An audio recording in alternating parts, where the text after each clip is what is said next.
Welcome back, guys, to another episode of the Outdoor Builders podcast.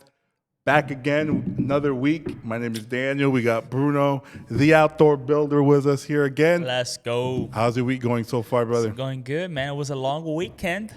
Not long enough. Not long enough. But it was good. It was good. We got to take some time off and rest and kind of go over some business ideas and plans and just see how I could become a better boss, a better father, a better man, a better husband. That's all, That's it. Took the time off just to relax. Minor details in your life, Just essentially, minor right? details, yes. That's good, man. How's your week? You never talk about yourself. Well, because you never asked me. Okay, how's your week? Okay, It was good, man. It was good. Spent some time with the family. Spent some time with my daughter. My daughter started preschool this week, so I wanted to make sure that I spent family time with her before. Essentially, she's going to be going to school for the rest of her life, essentially until she's an adult, right? Yeah. So I wanted to make sure that we spent time as a family before we transitioned into that phase of her life. So that's good, man. That was good, man. That was fun. But today we're talking about visualization, exposure. In many different ways. Right? Ways. Like there's visualization in regards to exposure of your company, your website, but there's also visualization in regards to your design, to talk to a customer. Yeah. And you probably know, because I deal with this a lot sometimes, that I say, hey, listen, we could do this, this, and this, and this, and this, and this. And then your head, boom, makes perfect sense. You can visualize because you've done it before. Yeah. The homeowners, they're like, I don't get it. Yeah. I don't see it.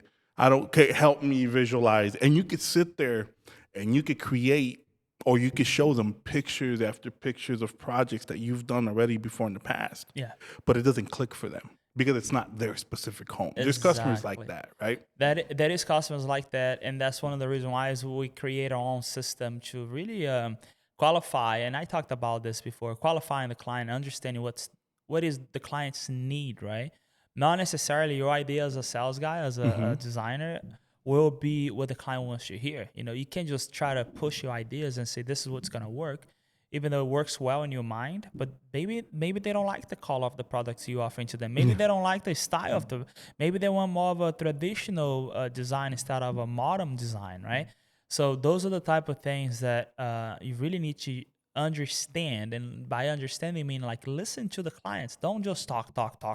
Yeah, that's sales guys, right? They want to just talk, keep going. Then they kind of overwhelm the client. They're like, at the end of the day, they're like, I just want a break now. Because the way sales guys think sometimes is if the customer can't talk, they can't correct me. Exactly, and that's wrong. That's so wrong. Why? Because you gotta listen to the clients. And guys, I'll tell you this. What I've been seeing is like whatever way older people used to sell. I call older people like the OGs in the sales industry, in the landscape, hardscape industry. The older ways of selling a project does not work this time, this present time that we're living in right now. Clients became more of a visualizing type of clients. Like they want to see what the project can do. And this is one of the topics we're going to be talking today about. It's like design, right? How important it is for you to have a design inside your business, inside your organization. How important that is. It is 100% important. Why? Because whoever's coming, like this baby boomers generation, now millennials generation, then Gen Z generation, like baby boomers are people that they kind of wanted the design, but they will be okay if you just hand draw. But like millennials and Gen Z, it's like, where's the design? Yeah. It's not like, can you do a design? It's like, we need a design. Yeah. We can't just make a decision based on something that we can't see it, right? So whoever you should do sales back in the days, if they don't keep up with their games on like how technology is moving and advancing, they're going to stay behind. They're really going to stay behind. So today I speak out of experience that majority of the jobs that we go to where the people are millennials and Gen Z generation, which, the new market, they are like asking for design. Whoever is older than that, they don't really request. Yeah. They're like, okay, I kind of understand. I got it. Just do a sketch on the paper, and that should be it. If that, right? But now it's like people are becoming very particular to what they want, and they want to visualize. They want to see how it could look like, and it's like very crucial for you as a business. You have a 3D design system in place, a 3D design person or a company or a software that can help you create drawings and send to the clients.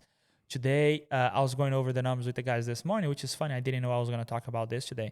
We did 280 designs between last year until now. So in the last 18 months, I would say, we done that many designs. And you might be thinking, well, you offering the design to the clients, that's why you're doing all that. No, that's like clients that actually paid $1,000 deposit for us to do a design for them. Yeah. And then at the end of the day, okay, I like the design. I don't want to do the job with you. I want to do it with someone else. Great. We sell them the design for an extra, they pay extra for whatever they already put as a deposit. And then they go do it with someone else. And when the majority of the designs that we did, where the clients end up doing the job with us, we don't charge for the design, meaning the $1,000 applies go, towards the actual project now. So those are the strategies that I have to create and use inside our business to really be someone that's offering what the clients are expecting, especially in times as this, like especially in a time where everyone that we're visiting, majority of our clients that we're visiting, they want to see some type of design, some type of drawing in their hand so they can understand and visualize. So when it talks about visualization, like how you can expose yourself as much as you can, that's one of the things that you got to do. Like you got to make sure you have 3D design. Well, and especially now, like you're saying, right? Like, the economy's slow, right? Times are tough. You need a leg up in regards to the competition. It is a strategy. It is actual sales strategy, right? Because not everyone is doing it, right? And it's like, great. As long as the guys don't do it, I'll keep doing it. I'll keep getting open jobs. It's not only that, but then again, let's say, for example, it helps you upsell stuff, right? Hey, listen, like we did the design according to what you wanted. I added some lights for you. Lights, plants. Benches. Benches, fire pits, Mm-hmm. like we've outdoor kitchens. This is how we think you could use the space. Exactly. It doesn't always work, right? No. But we say, hey, listen, this is how we feel your space could be utilized for an extra $15,000. We could do this, this, and this, and this. Yeah. And they're like, okay, that makes sense. Yeah, when you go to an open house, you're trying to just shopping for a housing. If you've never been to an open house, you should go to one. You're gonna understand.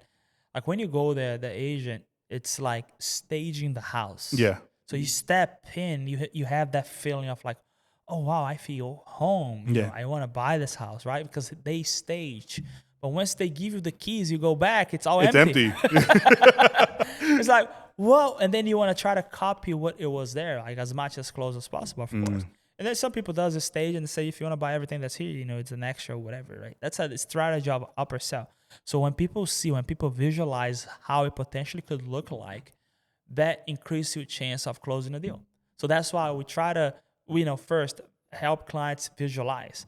Now, before you get to having clients visualize what you can do for them, you got to make sure you're exposing yourself and your brand and your company and marketing yourself in a way where people understand that you're a company that can show how the job can look like. And that goes back to marketing that we talked about last time. So like marketing is very important to you. How are you presenting yourself for those people out there? Like how are you letting people visualize you as a company? Are they seeing you as a mom and pop's company where just you one guy you show up and you do everything, you don't show up, nothing happens? Or is it more like, no, we're a legit company where, our guys will get the job done even if we're not there, right? So like how exposed are you being as a business owner, right? So this is one of the reasons why I help a lot of business owners, because they don't know how to scale up. They know how to do the job, they do quality work, but they don't know how to promote themselves. They don't know how to like go to the next level. You probably see whoever's watching this probably see my face all over, right? Because we advertise a lot and we push a lot. And all this is just so we can keep inside the client's mind and inside their heads. Like, whenever I do the job, they're going to come to me. At one point, whenever they decide to move forward with some type of project, oh yeah, there's that weird guy that talks about pavers and this and that.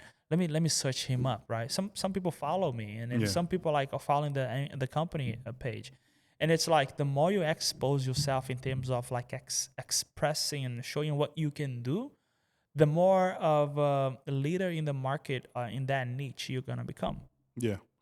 And like you said, there are people who are fans of the company page. I've gone to places and they're like, oh my gosh, you have no idea. I follow you guys. I've been following you guys on Instagram for 2 years. Whatever you want to do, like, let me know. Yeah. This is my budget. You tell me what to do. I love everything you guys do.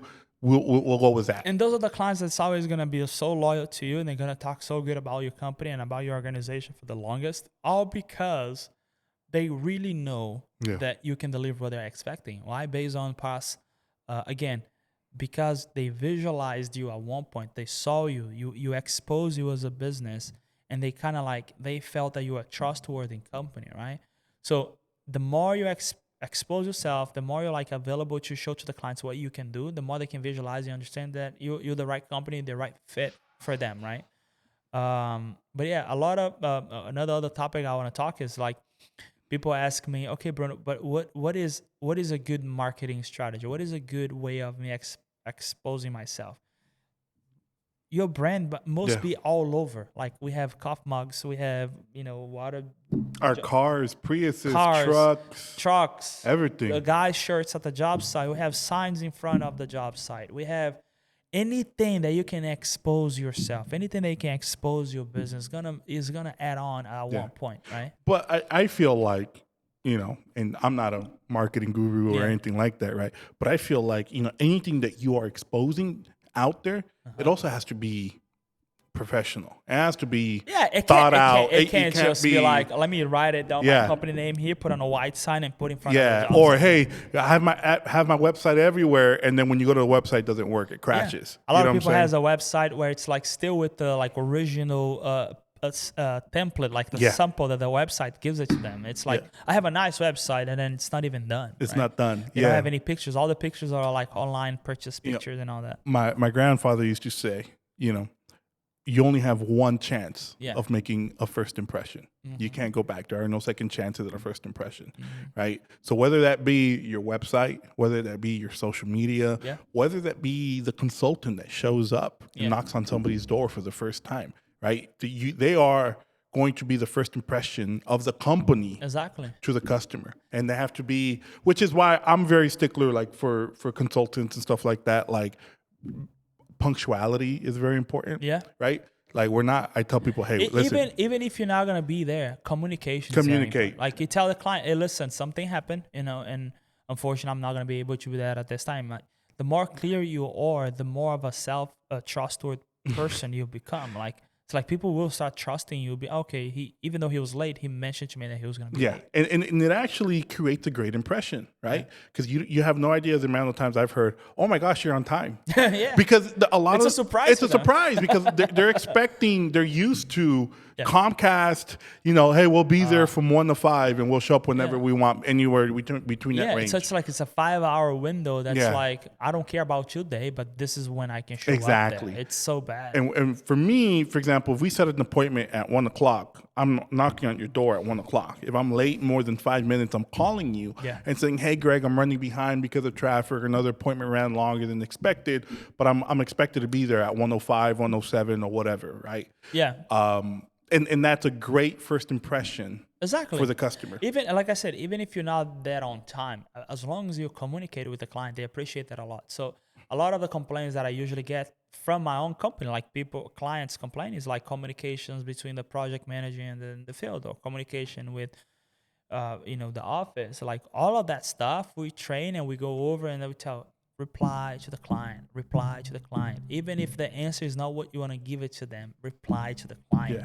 Right? It's better to give an answer than don't give any answer. Why? Because clients start getting ignored, and they feel ignored. They feel like, oh, they don't want to talk to me. They came here, they did all the nice presentation. Now they don't want to talk to me because I have a situation that I need them to fix a stone or something. Right? Now, always answer the phone. Like, you're a legit company. Like, your impression into other clients, like, it's gonna really change the game of how you present yourself to people. Now, of course, if you're a company that's not really trying to be all this big major company, you just want to be your mom and pop's shop, that's fine. Just stay the way you are, but you're not gonna have any space to grow if you don't grow yourself first.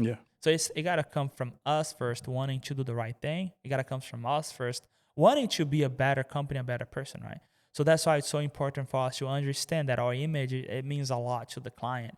It doesn't matter where the image is coming from. If it is from the 3D design, it's from like an image of a person. If it is like an image of as a company is like, as long as people understand that what you expressing to them by an image, that's like everything to them. Like you showing that you're a trustworthy person, you're a trustworthy company, and they're gonna like you. And then of course, then there is sales strategies and ways of talking with the client that comes from each individual person of how they communicate themselves with clients and how they talk with clients, right?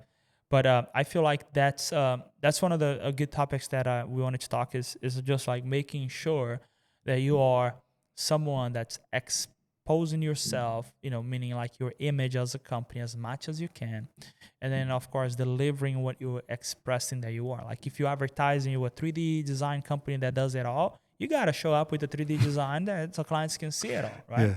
You can't just like say, we do 3D designs. Okay, we want to do 3D design. Well, you got to pay $5,000 for the design. Well, but you say you can do it for free. So, and then it starts with conflict, and that's a whole nother topic. But basically, the idea today was just to talk about that and how important it is for you to really have an image that you express. An image that you show that you really are, not something that you're pretending to be. Correct. That's it. All right. Today was a quick one. Today was a little quick one. Thank you guys very much. Check out the socials. Bruno, the Outdoor Builder on Instagram. Our podcast is the Outdoor Builders Podcast. And you can find that on Apple. You can find that on everywhere, essentially. YouTube as well. Yes. And Instagram. That's if you guys have any questions and that you want us to answer, or you want Bruno to answer, or anybody else, send questions. Send questions on our Instagram. Send questions on YouTube. Respond on the videos if you agree or even if you disagree with us. Right? That's okay. That's all right. No hard feeling here. Not at all. That's it. Yeah. Okay. So thank you again. Thank you guys for joining us this week, and we'll see each other next week. Next one.